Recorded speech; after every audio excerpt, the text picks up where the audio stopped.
इससे पहले कि दर्दनाक अज़ाब की कार्रवाई शुरू हो जाए, हमने ही नूह को रसूल बनाकर भेजा कि जाओ अपनी कौम को डरा दो। हम दावती साथियों को ये बात अच्छी तरीके से समझ में आना चाहिए कि शिर्क कोई छोटा गुनाह नहीं है। इन्नहु मन युश्रिक बिल्लाहि फ़क़द हर्रमल्लाहु अलैहिल जन्नह। जो लोग अल्लाह के साथ किसी दूसरे को शरीक ठहराते हैं उन पर अल्लाह ने जन्नत को हराम करार दे दिया है। उनकी आखिरत तो बर्बाद हुई। दुनिया में भी शिर्क करने वाले समाज के साथ अलग अलग कार्रवाई हुई है। बाज़ कौमें ऐसी हैं जिनको अल्लाह ताला ने मुकम्मल साफ़ कर दिया, जैसे कौम आद, कौम समूद। ये वो कौमें हैं जिनको अल्लाह ताला ने मुकम्मल साफ़ कर दिया। अगर कुरान इनके बारे में तफसील बयान ना करता तो लोग इनको भूल जाते। बाज़ कौमें ऐसी हैं जिनको अल्लाह ने जीने का मौका दिया, लेकिन ज़िल्लत और रुसवाई के साथ, जैसे यहूद और नसारा, कि अल्लाह ताला ने इनसे दावत के फरीज़े को छीन लिया। ये कौम अब दावत का काम नहीं कर सकती।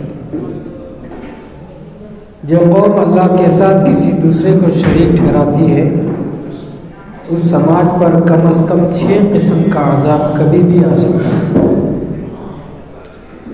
इससे पहले कि वो दर्दनाक कार्रवाई शुरू हो जाए, नबियों ने पूरी अमानतदारी के साथ कौम को अल्लाह के अज़ाब से वाकिफ़ कराया।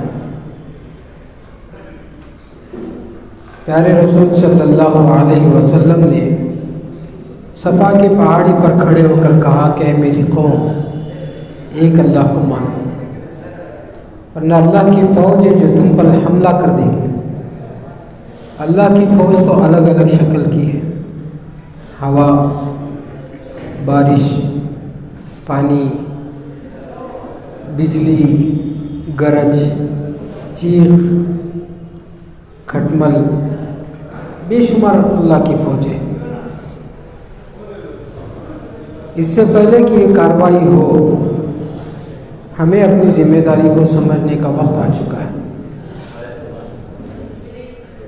जो कौम अल्लाह के साथ किसी दूसरे को शरीक ठहराती है उस समाज पर सबसे पहले जो कार्रवाई होती है वो है कहत, भूखमरी। प्यारे रसूल सल्लल्लाहु अलैहि वसल्लम ने पनाह मांगी। कहा सअल्तु रब्बी सलासन फ़अतानी इस्नतैन व मनअनी वाहिदा। सअल्तु रब्बी अल्ला युहलिका उम्मती बिस्सना। सबसे पहले नबी ने कहत से पनाह मांगी। हमारी ज़बान में उसको भुखमरी बोलते हैं, क्योंकि ये ऐसी मुसीबत है जो नबियों की मौजूदगी में आ गई है। नूह अलैहिस्सलाम दावती काम कर रहे हैं तो भी आया। प्यारे रसूल सल्लल्लाहु अलैहि वसल्लम दावती काम कर रहे हैं तो भी आया। दावती काम कर रहे हों तो भी आ सकता है। अल्लाह के नबी सल्लल्लाहु अलैहि वसल्लम ने इससे पनाह मांगी। भुखमरी आते कैसे हैं? उसकी 3 शक्लें हैं। एक, बारिश का रुक जाना। जब बारिश रुक जाए 1-2 साल तो किसानों को उसका नुकसान मालूम होता है। बड़े शहर वालों को उसका अंदाज़ा नहीं होता है, देहात लोगों को मालूम होता है। इससे भुखमरी आती है बारिश के रुक जाने से। दूसरा, गल्ला बेसुध हो जाना। खाने पीने की चीज़ें होती हैं लेकिन खाने लायक नहीं रह जाती। बारिश जैसे कौम नूह के साथ हुआ, अल्लाह ने बारिश को रोक दिया। कुफार मक्का के साथ हुआ, अल्लाह ने बारिश रोक दिया।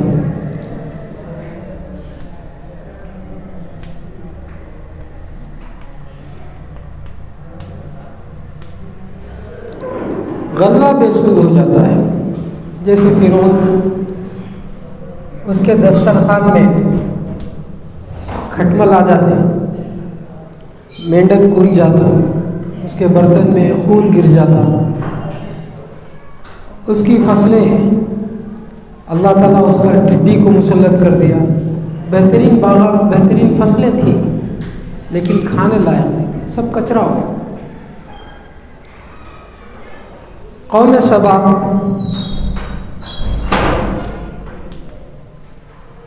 बेहतरीन बागात थे, अल्लाह ने डैम को तोड़वा दिया तो बेहतरीन फल फलारियाँ थी, पूरा कीचड़ बन गया। या तो बारिश रोक दी जाती है तो भुखमरी आती है, या गल्ला बेसुध हो जाता है तो भुखमरी आती है। तीसरी शक्ल जो भुखमरी की है वो है वबाई बीमारी। बहुत से मुसलमानों को मालूम नहीं है कि हम लोग कहत के दौर से गुजर रहे हैं। कारोबारी लोगों को अंदाज़ा है 100% कारोबार हो तो 7% फ़ायदा टिकता है, अखराजात जाते बाकी साल भर का। अभी कितना रेशो है? अभी तो फिर थोड़ा संभला है, वरना गुज़िश्ता महीने का जो रेशो था 20% बिजनेस था। अभी कैसा है? एक उम्मीद के साथ लोग जा रहे हैं, कारोबार हो जाए तो कम से कम वाजिबी खर्च निकल जाए, इसलिए जा रहे हैं। और देखने में हलचल है, देखने में बाज़ार गर्म है, लेकिन कोई फ़ायदा हाथ में टिकने वाला नहीं है। किसानों का हाल क्या है? जो फसल वो बो रहे हैं उसका फ़ायदा इतना ज़्यादा नहीं मिलता कि वो लेबर को तनख्वाह दे सके, तो वो खुद अपना काम कम करते चले गए। मुख्तलिफ तरीके से हम लोग फंसे हुए हैं। गवर्नमेंट का जो रिकॉर्ड है, BBC ने जो रिपोर्ट दिया है, ऑफिशियली 80% जॉब चले गए। ऑफिशियल जॉब जिनका PF कटता है, 80% जॉब चले गए। दुनिया में 116 नंबर पर था भुखमरी का जो रेशो है। हमारा भारत कितने नंबर पर था? 116 पर था। अभी गुज़िश्ता 2 महीने पहले वो 111 नंबर पर आ गए। यानी भुखमरी की जो रेशो है वो बड़ा है। और बहुत सी तफसीलात हैं। ये जो कहत है दिखने में नज़र नहीं आ रहा, लेकिन आहिस्ता आहिस्ता इसका नुकसान बढ़ता चला जाएगा। अब ये अल्लाह का करम है कि उम्मत मोहम्मदिया के साथ जो कहत की कार्रवाई हुई है वो रहमत की शक्ल में आई है। इस चीज़ को भी समझना है, ये कहत है लेकिन रहमत की शक्ल में आई है। वबाई बीमारी के बारे में हदीस है, हादिही रहमतु रब्बिकुम व अदइयतु नबिय्यिकुम व क़ब्दुस सालिहीन क़ब्लकुम। वबाई बीमारी ये तुम्हारे रब के तरफ से रहमत है, तुम्हारी नबियों की इसके सिलसिले में दुआएं हैं, और तुमसे पहले जो लोग गुजरे हैं, जो नेक लोग गुजरे हैं, उनके मौत का ये ज़रिया है। कहत वैसे कहत है, लेकिन उम्मत मोहम्मदिया के साथ ये मामला हुआ है कि जिस शक्ल में कहत आया है वो किस शक्ल में है? वो रहमत की शक्ल में है। कैसे रहमत बन गया? सबको मालूम है 2020 में 1 अप्रैल को NRIC आने वाला था। सबको याद है? याद है कि नहीं आने? कौन सी चीज़ उनके लिए रुकावट बन गई? ये वबाई बीमारी। ये वबाई बीमारी हमारे लिए रहमत बनकर आया है, लेकिन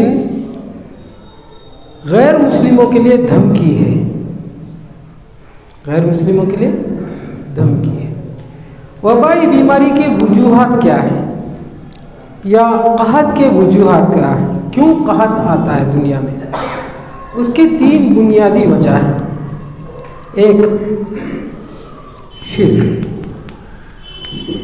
जो कौम शिर्क करती है उस समाज पर अल्लाह ताला कहत की कार्रवाई करता है। दूसरी वजह, ज़कात की चोरी।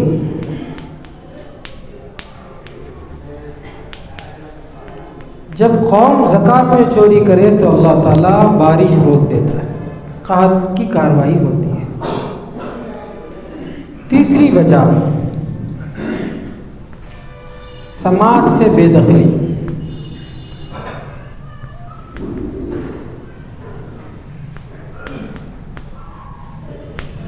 डिटेंशन की पॉलिसी। डिटेंशन कोई ये नया लफ्ज़ तो नहीं है। सब लोग डर रहे थे कि डिटेंशन सेंटर बन रहा है, ये हो जाएगा, वो हो जाएगा। अपने ही समाज के लोगों को जब समाज से काटा जाता है, समाज से बेदखली का निज़ाम बनाया जाता है, तो अल्लाह ताला की तरफ से कहत की कार्रवाई होती है। पूरी दुनिया में अलग अलग तरीक़े से समाज से बेदखली का निज़ाम बनाया जा रहा था।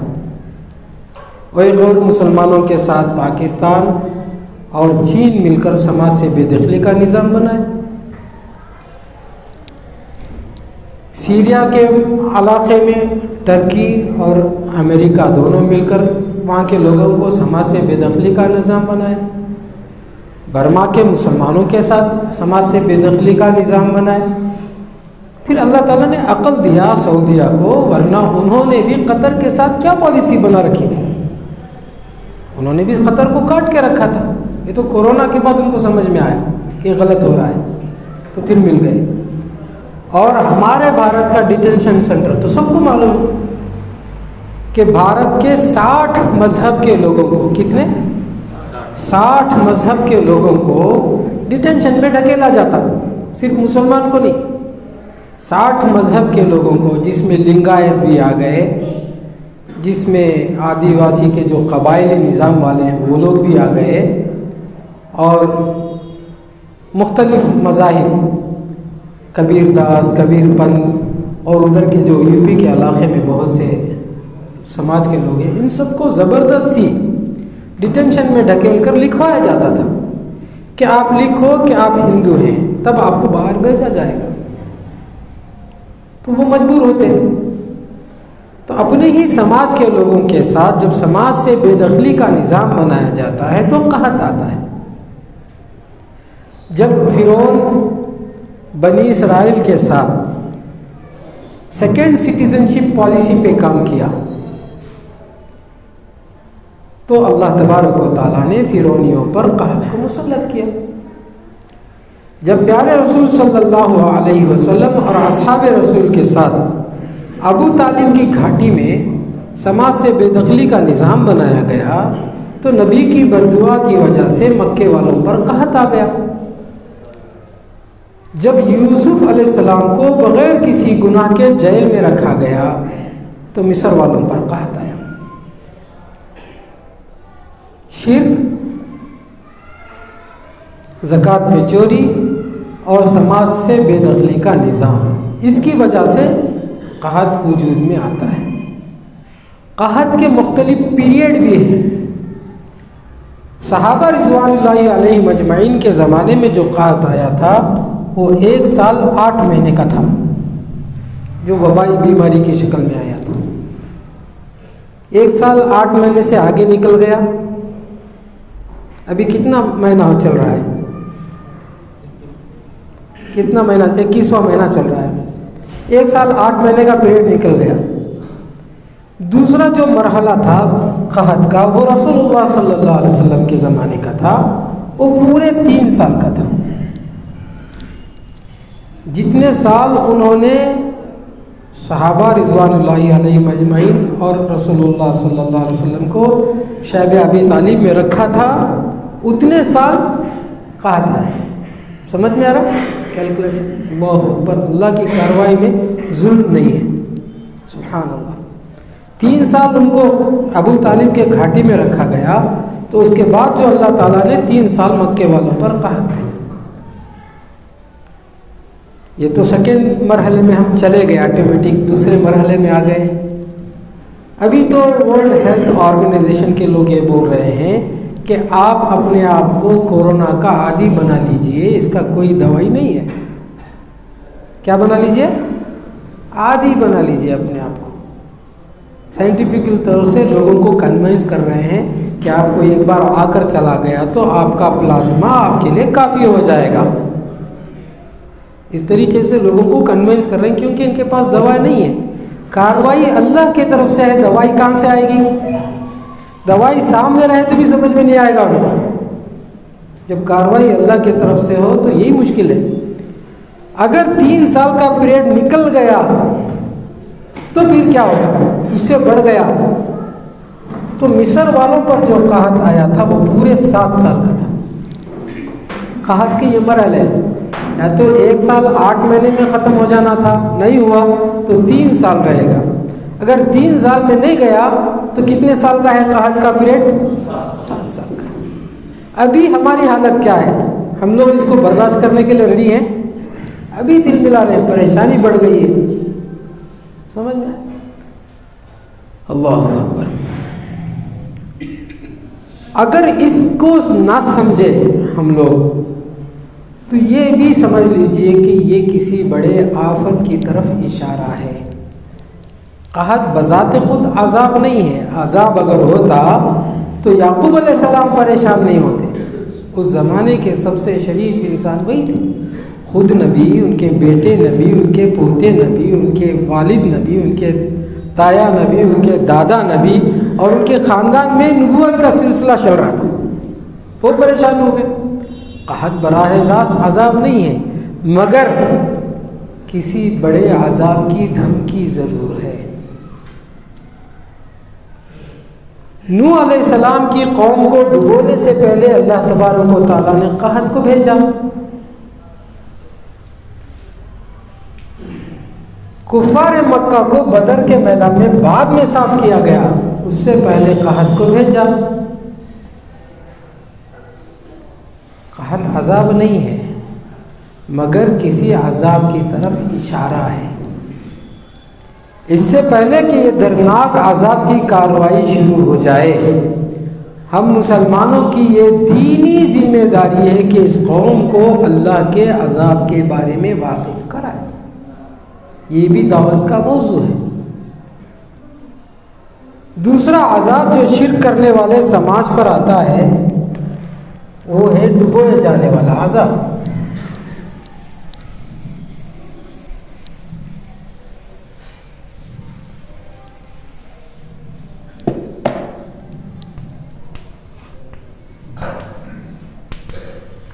कौम नूह को अल्लाह तबारक व तआला ने शिर्क की वजह से डुबोया,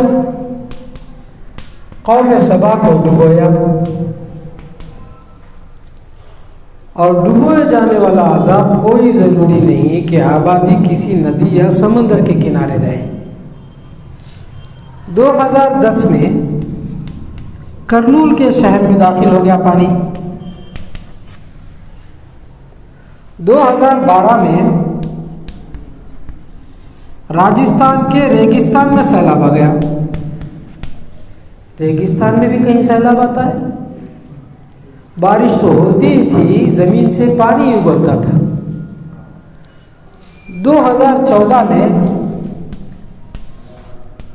कश्मीर के पहाड़ी इलाके में सैलाब आया। 5 दिन का बारिश, मामूली बारिश, लेकिन 5वें दिन की जो बारिश है उनकी ये थी, समझ रहे थे कि 5 दिन का साल में एक बार ऐसा बारिश होता है, वैसा समझ रहे थे। लेकिन 5वें दिन की बारिश जहरीली बारिश थी। जिस चीज़ को भी उसने डिस्टर्ब कर दिया, फिर कभी इस्तेमाल में नहीं आया। इवन प्लास्टिक भी इस्तेमाल में नहीं आया, दरवाजे भी इस्तेमाल में नहीं आए। अल्लाह अकबर। 2018 में केरला के पहाड़ी इलाके में सैलाब आया। पहाड़ में भी कहीं सैलाब आता है। आधे घंटे की बारिश होती, 6 फीट पानी खड़ा हो जाता, फिर आधे घंटे का वक्फा, फिर आधे घंटे की बारिश होती, फिर 6 फीट पानी खड़ा हो जाता, फिर आधे घंटे का वक्फा। सुबह से शाम तक यही सिलसिला चला है। करोड़ों में जीने वाले लोग रोडों पर आ गए, जो हर दिन नया कपड़ा बदलते थे, दूसरों के कपड़ों के मुहताज हो गए। अभी करीब का कोकन 2021 क्या 2021 खूब गल्ले पहुंचे, बहुत राशन पहुंचा, बहुत ताउन हुआ पूरी दुनिया से। मैंने वहाँ के एक वॉलंटियर से, जो हमारे साथी हैं, मैंने पूछा वहाँ असल तकलीफ क्या है वो बताइए। इसके तरफ लोग तवज्जो नहीं दे रहे हैं, असल तकलीफ क्या है वो बताइए। उन्होंने कहा क्या बताएं मौलाना, शर्म की बात है, सारे कपड़े आ गए, सब गल्ला आ गया, सब कुछ हो गया, लेकिन औरतों के अंदर के कपड़े कोई नहीं दिया। ये किससे जाके पूछे? इनको महाना मसाइल होते हैं, कौन इसकी तरफ तवज्जो दिया? अल्लाह हिफाजत फरमाए कि ये सब मुसीबतें हमारे इलाके में नहीं आ सकती। क्या हम सब महफूज हैं? याद रखिए, किसी कौम पर कोई अजाब की कार्रवाई होती है तो उसके अंदर बुनियादी 3 सिफत होती है। पहली बीमारी ये आती है, हाजा आरिज़ुम मुमतिरुना। कौम आद ने कहा था कि ये हमारे लिए रहमत के बादल है। कोई भी मुसीबत को रहमत की इस नज़र से देखेंगे तो परेशानी का आगे जाके खतरा है। दूसरी बीमारी ये होती है, इन्ना ततय्यरना बिकुम,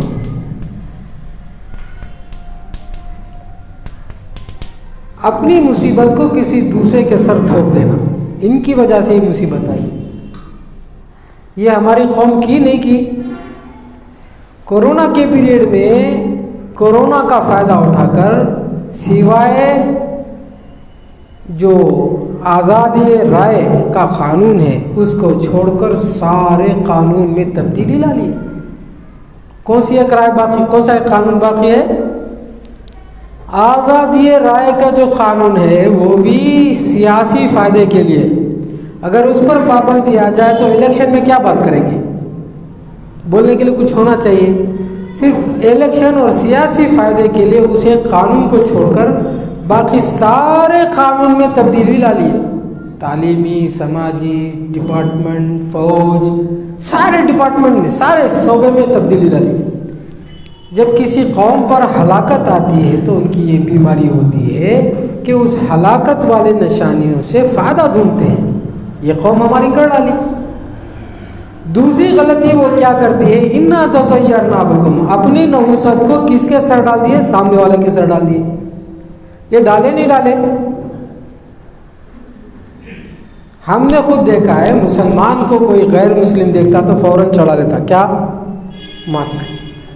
बाकी आपस में बात करते रहते, मुसलमान को देखे तो फौरन मास्क चढ़ा लेता। इतना ज़्यादा प्रोपेगेंडा हुआ तबलीगी जमात के नाम पर कि इन्होंने पूरे भारत में क्या किया? कोरोना लाके फैलाया। किसी कौम को हलाक होना है तो इसके अंदर ये बीमारी आती है। ये सारी अलामतें आ गई हैं। तीसरा ये, वैदा अरदना अन्नुहली का करियतन अमरना मुत्रफीहा फफसकू फीहा फहक्का अलैहिल कौल। अकाबिर कौम के जो बड़े होते हैं वो कौम में फिस्को फजूर और गुनाहों को आम करते हैं। कोरोना के पीरियड में किसान का कानून लाया गया। कोरोना के पीरियड में जो लोग आंदोलन चला रहे थे उन पर फायरिंग कर दी गई। ना लिल्लाहि, कोई कानून नहीं बना। तो ये सारी चीजें जाहिर हो रही हैं कि इस कौम पर कार्रवाई होने वाली है। इससे पहले कि दर्दनाक अज़ाब की कार्रवाई शुरू हो जाए, हम मुसलमानों की अखलाकी जिम्मेदारी है कि इस कौम को अल्लाह के अज़ाब से बचा लिया जाए। करेंगे इंशाअल्लाह। तीसरा अज़ाब जो शिर्क करने वाले समाज पर आता है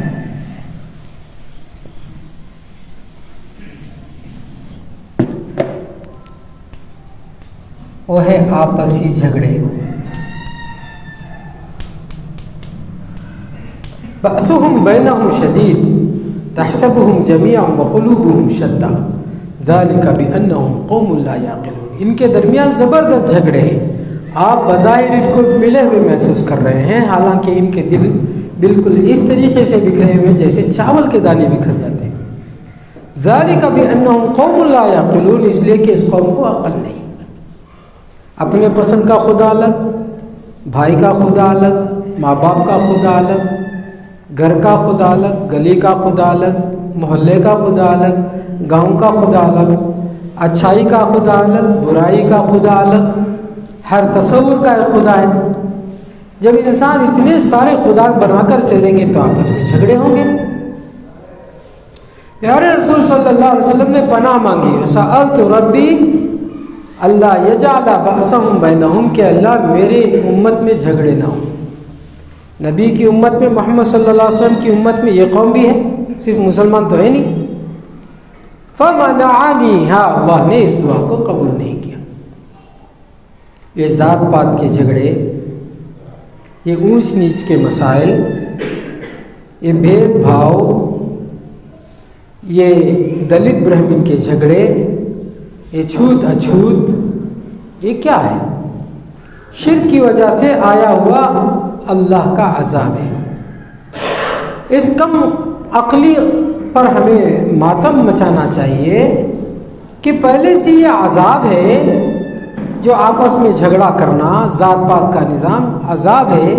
इसको इन्होंने मजहब का रंग दे दिया, दीन का नाम दे दिया।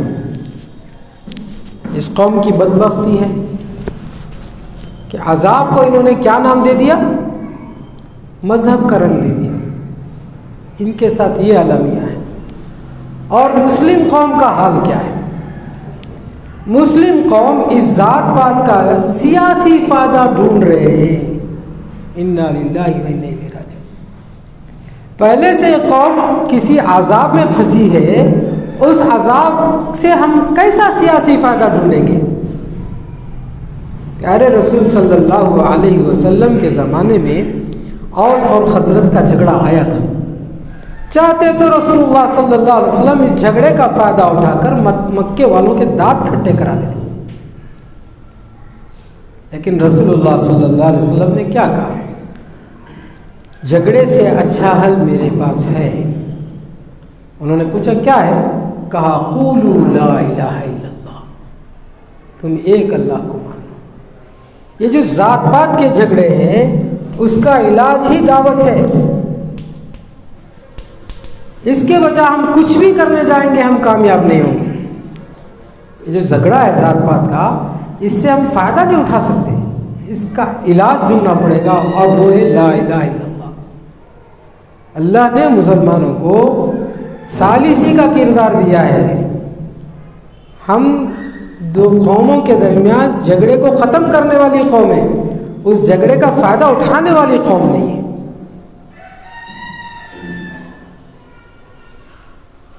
अगर इस मसले को ऐसे ही छोड़ दिया जाए, झगड़े को ऐसे ही छोड़ दिया जाए, तो आगे क्या होगा? हम जिस कश्ती में सवार हैं उस कश्ती को अगर सुराख हो गया तो क्या सिर्फ नीचे वाले डूबेंगे या ऊपर वाले भी डूबेंगे? सब मिट के डूबने वाले हैं। ज़ात पात के झगड़े को छुपाने के लिए उन्होंने मुसलमानों की लिंचिंग कराई। ज़ात पात के झगड़े को छुपाने के लिए उन्होंने मुसलमानों की तारीख को अपने सिलेबस से निकाला। जात पात के झगड़े को छुपाने के लिए उन्होंने शिवाजी को खड़ा किया, टीपू के इशू को खड़ा किया, मुख्तलिफ इशूज़ को खड़ा किया। इस मुसीबत को छुपाने के लिए, इस नहुसत को छुपाने के लिए किसको टारगेट कर दिया गया? मुसलमानों को कर दिया गया। और इसको हम नज़रअंदाज करेंगे तो क्या हम बचेंगे? वो भी पीटेंगे, हम भी पीटेंगे। चौथा अज़ाब जो शिर्क करने वाले समाज पर आता है,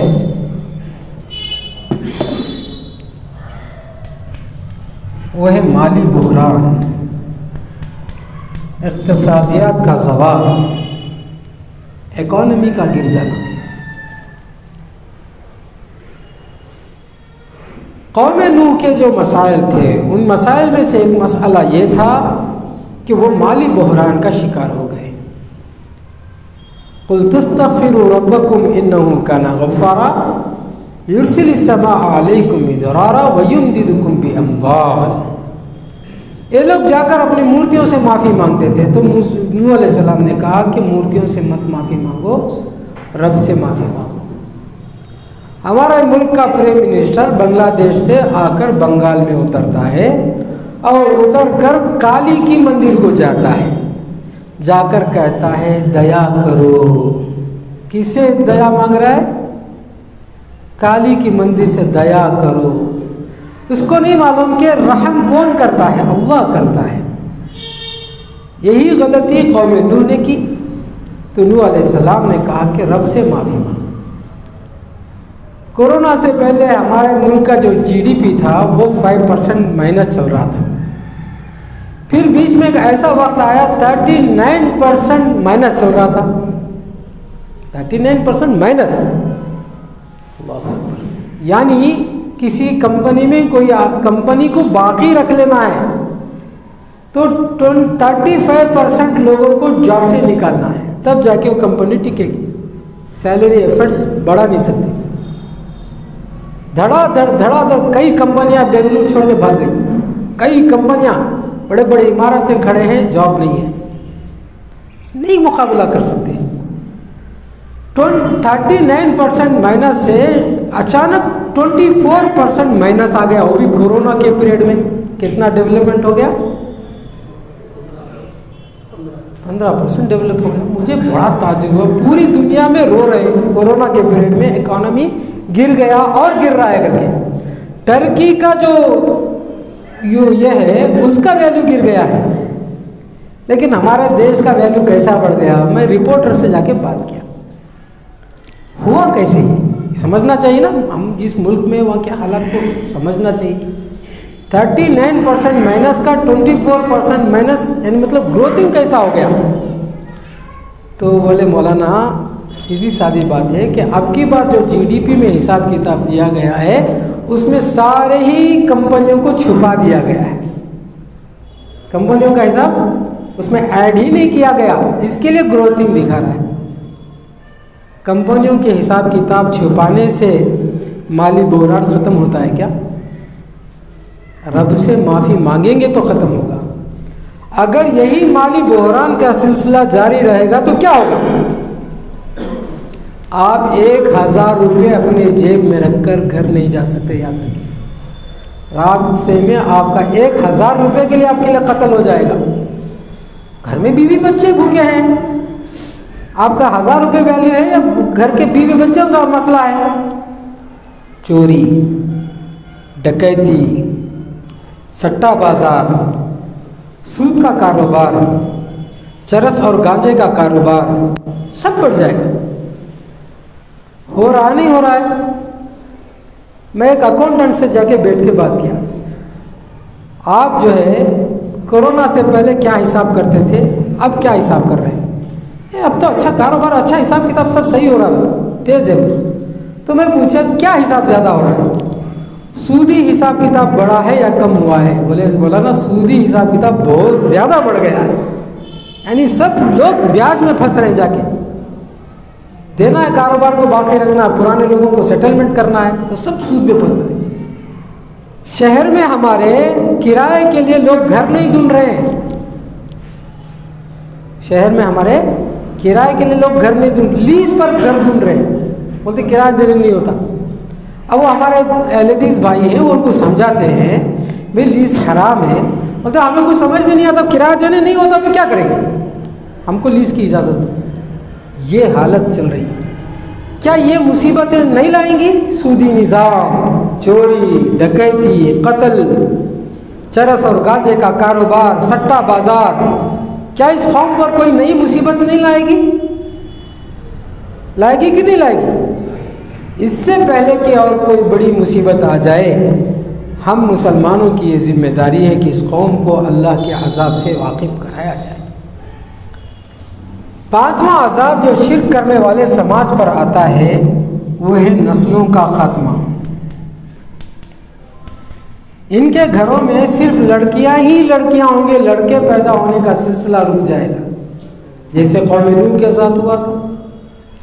क़यामत की निशानी में है कि एक मर्द के मातहत 50 औरतें आ जाएंगी, यानी कमाने वाला एक और खाने वाले 50। आज की तारीख में अगर कमाने वाला एक है और खाने वाले 10-12 हो जाए तो अल्लाह माफ़ फरमाए, आदमी हलाल हराम की तमीज़ छोड़ देता है। क्या मुसीबत गुजरेगी इस कौम पर, शिर्क की वजह से क्या तकलीफ इस कौम पर आएगी। इनके घरों में खुदकुशियां हो जाएगी, इनकी औरतें गंदे कारोबार के लिए घर से बाहर निकल जाएंगी। इससे पहले कि ये दर्दनाक कार्रवाई हो जाए, हम मुसलमानों की जिम्मेदारी है कि इस कौम को अल्लाह के बारे में बताएं, इस्लाम के बारे में बताएं। छठा अजाब जो शिर्क करने वाले समाज पर आता है वो है उर्यानियत, बेहयाई। अश-शैतानु यइदुकुमुल फ़क़्र व यअमुरुकुम बिल फ़हशा। जब कौम शैतान की पूजा करती है तो शैतान उनको क्या सबक पढ़ाता है? बेहयाई का सबक पढ़ाता है। अच्छे पढ़े लिखे घराने की बच्चियां अधनंगी गलियों में घूमती नजर आएंगी, जिन पर सीटियां भी बजाई जाएंगी, तालियां भी पीटी जाएंगी। क्या इज्जत, क्या ख़ानदान, क्या नाम नमूद, सब मिलिया मेट होने वाला है। शिर्क की वजह से अल्लाह ताला इस कौम को जलील कर देगा। हम दाई कौम को ये समझना चाहिए कि हम जिस मुल्क में हैं वहाँ के लोग किसकी पूजा कर रहे हैं। हकीकत में हमारे भारत के लोग शयातीन की पूजा करते हैं, जिन्नों की पूजा करते हैं। ये सांप, ये घोड़ा, ये हाथी, ये बंदर, ये कुत्ता, ये चील, ये कौवा, ये कबूतर और ये चमत्कारी इंसान, एक तीर मारा तो 50 हो जाता है। ये जादूगरों की पूजा करते हैं, शयातीन की पूजा करते हैं। और पूजा की भी शक्लें क्या हैं? सब के सब जादू की शक्लें, सब की सब शक्लें करेला नीम चढ़ा बोलते हैं। पूजा हो रही है शैतान की और शक्लें क्या है? जादू की। होली का त्यौहार हुआ था तो बीबीसी के लोगों ने होली की जगह जाकर, जो होली का मरकज़ है वो गंगा, वहाँ जाकर इंटरव्यू लिए कि तुम यहाँ किसकी पूजा करते हो। तो वहाँ के बड़े बड़े जो पुजारी थे उन्होंने कहा कि हम भूत महादेव की पूजा करते हैं। किसकी? भूत महादेव की पूजा करते हैं। तो उन्होंने पूछा कैसे करते हो तुम भूत महादेव की पूजा? तो कहते हैं कि हम अपनी औरतों पर रंग छिड़कते हैं, फिर उन पर पानी बहाते हैं तो उनका पूरा बदन दिखने लगता है, तो उनके बदन में भूत दाखिल होता है। उस भूत को नचाने के लिए हमारे जिस्म में भूत दाखिल हो, इसके लिए हम ढोल पीटते हैं, हम म्यूजिक बजाते हैं तो हमारे जिस्म में भी भूत महादेव आता है, और उनको नचाते हैं तो उनके बदन में भी भूत महादेव आता है। इस तरीके से हम होली का त्यौहार मनाते हैं। भारत का सबसे बड़ा ईद कौन सा है? होली, उसका ये हाल है। और दिवाली तो सबको मालूम है, हर घर में आग को जलाया जाता है। पटाखे अब एडवांस हो गया है, पहले दिवाली में क्या था? आग जलाया जाता था। सब शयातीन की पूजा है। जब यह कौम शैतान की पूजा करेगी तो ये शैतान कौन से रास्ते पर इस कौम को डालेगा? बेहयाई के रास्ते पे डालेगा। अब बेहयाई होगी तो ज़्यादती होगी, ज़्यादती होगी तो इनके पास जो ज़ात पात का सिस्टम है, उस सिस्टम की वजह से इनके साथ इंसाफ भी नहीं होगा। किसान आंदोलन के मौके पर एक औरत ने दिल्ली में स्टेटमेंट दे दिया कि सब ऊंची ज़ात वालों के मसाइल हैं। नौजवान लड़की, सब ऊंची ज़ात वालों के तरफ से मसाइल खड़ा किए गए। तो किसी ने उससे पूछा कि तुमको तुम्हारे इज्जत का डर नहीं है, कहीं तुम्हारे साथ बलात्कार ना हो जाए? तो उसने कहा कि मेरे साथ ज़्यादती हो जाए तो मुझे कोई डर नहीं है, क्योंकि मैं कोर्ट में जाऊंगी, फाइट करूंगी। मुझे इस बात का डर है कि मुझे कोई ऊंची ज़ात वाला जिना ना करे, क्योंकि मुझे इंसाफ भी नहीं मिलने वाला। इससे पहले कि हादिसात बढ़ जाए, इस कौम पर ये मुसीबतें आ जाए, हम मुसलमानों की ज़िम्मेदारी है, अल्लाह ने हमको खैर उम्मत बनाकर भेजा है, इस कौम को अल्लाह के अज़ाब से बचाए। इंशाअल्लाह इस मकसद से काम करेंगे। अल्लाह तबारक व तआला से दुआ, अल्लाह ताला हमें इस मौजू को समझने की तौफीक नसीब फरमाए और जो सुन्नत का तरीक़ा है उस रास्ते पर चलकर हमें दावत का काम करने की तौफीक नसीब फरमाए। अब मैं आपके सामने एक दूसरे मौजू पर बात करने जा रहा हूँ। वबाई बीमारी की वजह से वहाँ माली हालत पतली थी मुसलमानों की, गुर्बत और फाक़े के दौर से गुजर रहे थे मदीने वाले। उस जगह में रसूलुल्लाह सल्लल्लाहु अलैहि वसल्लम ने बात कही कि आप खाना खिलाओ। पेट भरकर जो कौम रहती है उनको खाना खिलाएंगे तो खाने की अहमियत है, फाक़े के दौर में खिलाएंगे तो उसकी अहमियत रहती है। अतइमुत ताआम, खाना खिलाओ, यानी गैर मुस्लिमों के लिए आपके घर का दरवाज़ा खोलो। हम उनके दरवाजे पर जाके दावत देने के लिए तैयार हैं, हमारे घर के अंदर बुलाकर दावत देने के लिए तैयार नहीं है। जब तक मुसलमान अपने दरवाज़ा उनके लिए नहीं खोलेगा, उनका दिल भी तुम्हारे लिए नहीं खुलेगा। आपके घर में बुलाकर दावत दो का मतलब यह है कि सिर्फ मर्द को खिला के भेजो तो वो पैसे कमाने वाला खा लेगा, बचत पैसे में शराब पी के घर में जाके मारेगा, उसका तो पेट भर गया। अतइमुत ताआम का मतलब ये है कि उनको उनकी फैमिली के साथ दावत दो।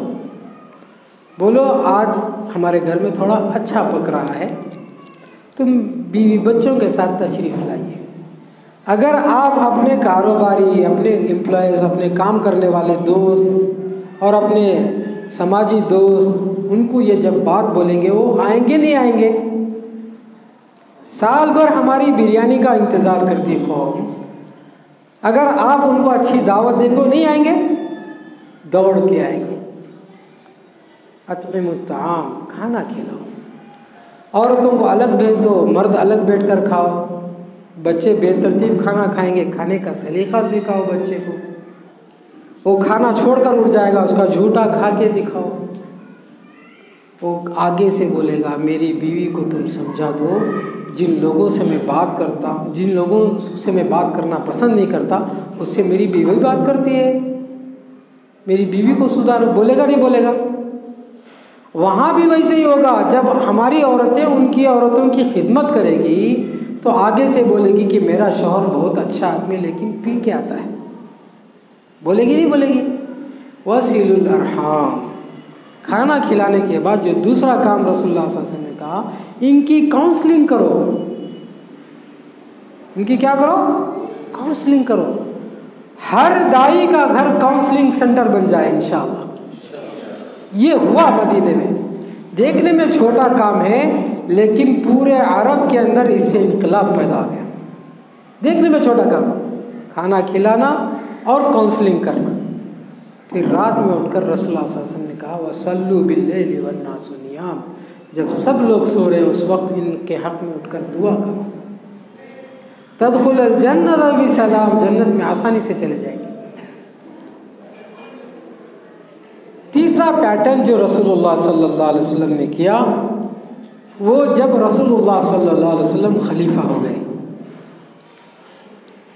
मदीने में बादशाह हो गए, तो खलीफा की जिम्मेदारी है कि वो पूरे अपने मर्तबत के लोगों को दावत दें।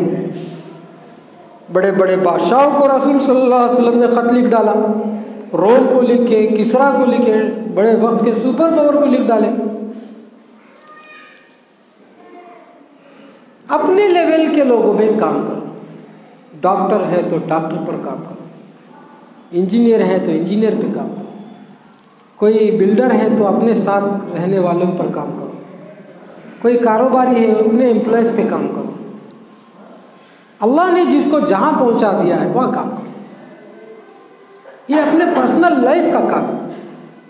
और काम का तरीका क्या है? बिल्कुल सीधा, अपने घर में बुलाकर दावत। सिस्टम वही है। काम की जगह आप दावत देने बैठ जाएंगे, उसको समझाने बैठ जाएंगे, फिर आएगा उसका भाई आके क्या करेगा? काम से निकाल के दूसरी जगह लेके चला जाएगा। हम कहीं जॉब में हैं, वहाँ जॉब की जिम्मेदारी की अमानतदारी क्या है कि वो जितना टाइम हम उनसे तनख्वाह ले रहे हैं वहाँ उसके अलावा कोई दूसरा काम नहीं कर सकते, खियानत हो जाएगा।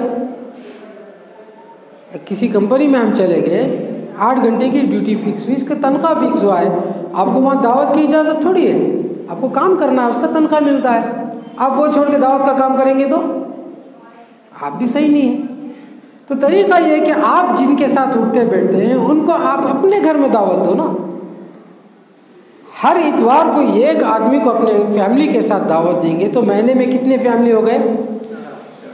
और साल में कितने दूर तक आप फैमिली को दावत देंगे इंशाअल्लाह। ये आपके पर्सनल एक्टिविटीज़ में आ जाना चाहिए। कानून कुछ भी हो जाए, क्या आपके घर में कानून घुसेगा? ये हमारा मामला है भाई। मैं दोस्त को खाना खिला रहा हूँ, मेरी मर्जी, तुम दोस्त को रोक लो, तुम्हारी मर्जी। अभी तो मोहन भागवत ने कहा कि हम एक को भी हम हिंदू से आज़ाद होने नहीं देंगे। एक आदमी को भी हम हिंदू मज़हब से आज़ाद होने नहीं देंगे। यानी मतलब इतना वो लोग सोच रहे हैं, तो आप कुछ भी नहीं करेंगे तो कैसे? आपको करना पड़ेगा। वो अपना जोर लगाए, हम अपना जोर लगाएंगे। अपने पर्सनल लाइफ में दावत का हिस्सा आ जाना चाहिए। और एक आसान तरीका ये है कि जो लोग इस्लाम कबूल करते हैं उनको हफ्ते में एक बार अपने घर बुला लो, जुम्मा को बुला लो, खाना खिलाओ, छोटी छोटी दुआएं, नमाज की दुआ, वज़ू, आदाब, छोटा छोटा पढ़ा कर दे। ये भी एक आसान तरीका है। नौ मुस्लिम को अपने घर में बोलना तुम जुम्मा के दिन मेरे घर में खाना खा लो। जुम्मा के दिन तो अच्छा पकता है, हमारा घर का दरवाज़ा जुम्मा के दिन फिक्स। वो उसी बहाने से आपके घर खाने के बहाने से आपके साथ जुम्मा पढ़ेगा, बयान सुनेगा, फिर आपके दस्तरखान में खाना खाएगा, छोटी छोटी दुआएं सुन के चले जाएगा। वो जाकर अपने ख़ानदान गांव में काम करेगा, उसके ज़रिए से भी लोग इस्लाम में आएंगे। एक तरीका ये है। और एक तरीका जो आसान है वो ये है कि एक आदमी मुसलमान हो गया, उसको बोलो कि आप अपने ही ख़ानदान में जाके दावत दो। उसको क्या करो? बोलो तुम अपने ही ख़ानदान में जाके दावत दो। ये रसूलुल्लाह सल्लल्लाहु अलैहि वसल्लम का अमल था। बेशुमार सहाबा ऐसे थे जिनको अल्लाह के नबी सल्लल्लाहु अलैहि वसल्लम ने कहा कि तुम जाओ अपने ख़ानदान में दावत दो, दूसरी जगह नहीं लगाए। हमारा हाल क्या है? एक नौ मुस्लिम आ गया तो उसको मुस्लिम इश्यूज़ में लगा देते, वो अपने ख़ानदान को ही भूल जाता है। उसको उसके ख़ानदान में लगा दे, वो जाके वहाँ काम करे। मक्के में भी रसूलुल्लाह सल्लल्लाहु अलैहि वसल्लम ने किया, मदीने में भी ये किया। ये सुन्नत में है। अपने ही ख़ानदान में जाकर काम करेंगे तो 10-12 और उसको ताकत मिल जाएगी। ये भी एक आसान तरीका है। और भारत में तो ज़ात पात का जो सिस्टम है, वो ज़ात पात की वजह से कोई किसी दूसरे ज़ात वाले से बात नहीं करना चाहता ना। इनका सिस्टम ऐसा है, इंसान बटा हुआ है यहाँ, ऊंची ज़ात है, नीची ज़ात है, अलग अलग ज़ातें हैं। कोई किसी दूसरे ज़ात वालों से बात नहीं करना चाहता। ऐसे वक्त में हम सबको जमा करके बात करेंगे तो फेलियर कॉन्सेप्ट हो जाता है। अलग अलग ही बात करें, उसको अपने ही ज़ात वालों पर काम करने के लिए मौका दें, महीने 2 महीने फॉलो करें। और सबसे पहले क्या बात उनके सामने रखनी है? अत-तौहीद अव्वलन। सबसे पहले अल्लाह की वहदानियत पर बात करें। सियासी बातें, ये बातें, वो बातें छोड़कर सबसे पहले किस पर बात करें? एक अल्लाह के बारे में बात करें। दीन के बहुत से शोबे हैं, सारे मौजू पर बात करना ज़रूरी नहीं है, पहले अल्लाह के बारे में बात करें। जब तक किसी को अल्लाह समझ में नहीं आएगा दूसरे मौजूद समझ में नहीं आएगा। एक अल्लाह के बारे में समझाएं। अल्लाह का मतलब ईश्वर वगैरह गुलमुल डोलमुल ऐसे अल्फाज इस्तेमाल ना करें। वमन अहसन क़ौलन मिम्मन दआ इलल्लाह, अल्लाह बोले तो अल्लाह ही की तरफ दावत है, ईश्वर की तरफ नहीं। और बेवकूफ़ रिज़वी को समझ में नहीं आया, सनातन धर्मी हो गया बोलता है। सनातन धर्म में 3 खुदा का तस्वुर है। अल्लाह का जो वहदानियत का तस्वुर इस्लाम में है उनके पास नहीं है। विष्णु महेश ब्रह्मा को वो लोग खुदा बोलते हैं, 3 खुदा मिला के एक खुदा हो। वो रिज़वी को समझ में नहीं आया, बोलते इस्लाम वहाँ भी है। पागल, थोड़ा भी रिसर्च नहीं किया। देखना चाहिए, इस्लाम को छोड़ के जाने से पहले कोई वहाँ तो खूबी तो हो, कुछ भी नहीं है। 3 खुदा को मान लिया, एक खुदा को छोड़ के। इन्ना लिल्लाहि व इन्ना इलैहि राजिऊन। तो अल्लाह क्या ही लफ्ज़ हम इस्तेमाल करें, अल्लाह को समझाने के लिए जो भी आप इस्तेमाल कर सकते हैं करें, लेकिन लफ्ज़ अल्लाह को लाना ज़रूरी है, वरना आपकी पूरी मेहनत उनके खुदाओं की तरफ हो जाएगी, उनके खुदाओं की तरफ हो जाएगी। अल्लाह की तरफ बुलाएंगे तो वाहिद जो अल्लाह वहदहू ला शरीक है उसकी तरफ दावत है। जब तक अल्लाह उनको समझ में आए ना आए दूसरे मौजू पे ना जाए। एक बुजुर्ग आदमी बिल्कुल ट्रेनिंग में चढ़ नहीं पा रहा, उसको आप पकड़ नहीं चढ़ा, इतना कमजोर था कि जाके कुर्सी पे भी नहीं बैठ सकता। उसको हम पकड़ के चढ़ाए, इतना कमजोर था कि जाके कुर्सी में भी नहीं बैठ सका, वहीं बैठ गया। हम समझे एक घर भी नहीं जाएगा, इतना कमजोर था। उसके बगल में बैठ गए। थोड़ा अपना ईगो छोड़ना पड़ता है, प्रेस्टीज छोड़ना पड़ता था। खड़ के ही बात करेंगे, उसको नीचे ही बिठा के बात करेंगे, ऐसा नहीं, उसके लेवल में उतरना पड़ता है। साथ में बैठ गए, बैठ कर जब उसका जाहिर बात है आदमी मरने वाला है तो उसके सामने क्या बात होगी, मौत की बात होगी। हमने कहा कि चचा मरना है, तो रोने लगा। मरने के बाद जन्नत है और दोज़ख है, तो रोता है और पूछता है किसने देखा है जन्नत को, किसने देखा है दोज़ख को। रो रहा है और पूछा। तो मुझे एहसास हुआ कि हमने कौन सी बात छोड़ दी, तौहीद छोड़ दी, सीधे मौत के बाद की कहानी शुरू की। हमने उससे पूछा क्या आप इस बात को मानते हो कि पूरे आसमान और ज़मीन को चलाने बनाने वाला अल्लाह वहदहू ला शरीक है, इसको आप मानते हैं? तो उसने कहा कि हाँ, जिसको मुसलमान मानता है ना कि वो अल्लाह है उसको मैं मानता हूँ। क्लियर हो गया उसका। फिर हमने पूछा अगर वो अल्लाह कहे कि जन्नत है दोज़ख है तो आप क्या कहेंगे? तो उसने कहा कि अगर वो अल्लाह कहता है जन्नत है और दोज़ख है तो मैं जन्नत और दोज़ख पर ईमान लाने के लिए तैयार हूँ। एक पहले अल्लाह को समझाया जाए, बाद में दूसरे मौजू। एक आदमी बोला मैं आपसे बात नहीं करना चाहता। क्यों? आप हमारे खुदा को काट के खा जाते हो। हमारे पास तो गाय का मसला फ़िक़्ह का मसला है, उनके पास एतिक़ाद का मसला है। हमने उसे कहा कि पहले अल्लाह के बारे में बात करते हैं, फिर अल्लाह का तारुफ करवाया। अल्लाह का जब तारुफ करवाया गया तो ये भी होगा कि गाय की शक्ल में अल्लाह नहीं आता है, सारी बातें आ जाएंगी। जब अल्लाह का तारुफ हुआ तो मैंने उसे पूछा मैं गाय के बारे में थोड़ा बोलूं? तो उसने कहा कि मुझे सब समझ में आ गया। मैंने पूछा क्या समझ में आया? हम भी गाय खा सकते हैं। तो ये अल्लाह को पहले समझाया जाए, बाद में तलाक, बाद में खुला, बाद में जिहाद, बाद में अरबी ज़बान में कुरान क्यों आया, बाद में मोहम्मद सल्लल्लाहु अलैहि वसल्लम ही क्यों रसूल नहीं, दूसरे क्यों नहीं, सब बात में। पहले किस मौजू को समझाया जाए? अल्लाह, तौहीद को समझाया जाए। उसके बाद आखिरत। समझ लीजिए सिस्टम को। हम लोग सीधे रिसालत पे आ जाते हैं। सेकेंड लेवल पे क्या डिस्कशन हो? आखिरत, मरने के बाद की ज़िंदगी पर बात। लोगों को डिमांड तो पैदा हो कि रसूल की ज़रूरत है।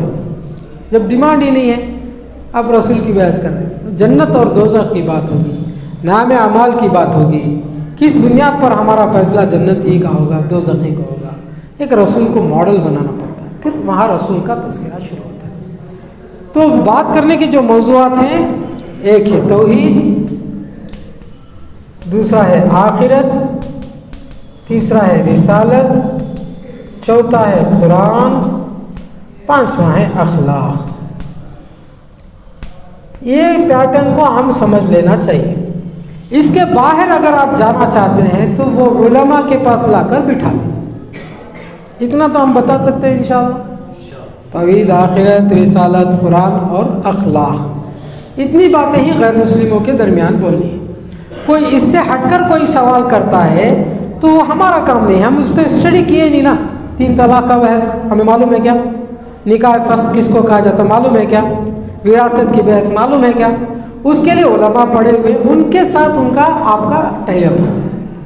कुछ सवालात हैं मौलाना गैर मुस्लिम के इस्लाम के बारे में, मौलाना से टाइम लेकर आ जाएं, बैठ के बात करें, सबसे आसान तरीका है, करेंगे इंशाअल्लाह। अल्लाह ताला से दुआ, अल्लाह ताला हम सबको सही नहज पर दावती काम करने की तौफीक नसीब फरमाए। आमीन। व आखिर दावाना अल्हम्दुलिल्लाहि रब्बिल आलमीन। अस्सलामु अलैकुम व रहमतुल्लाह।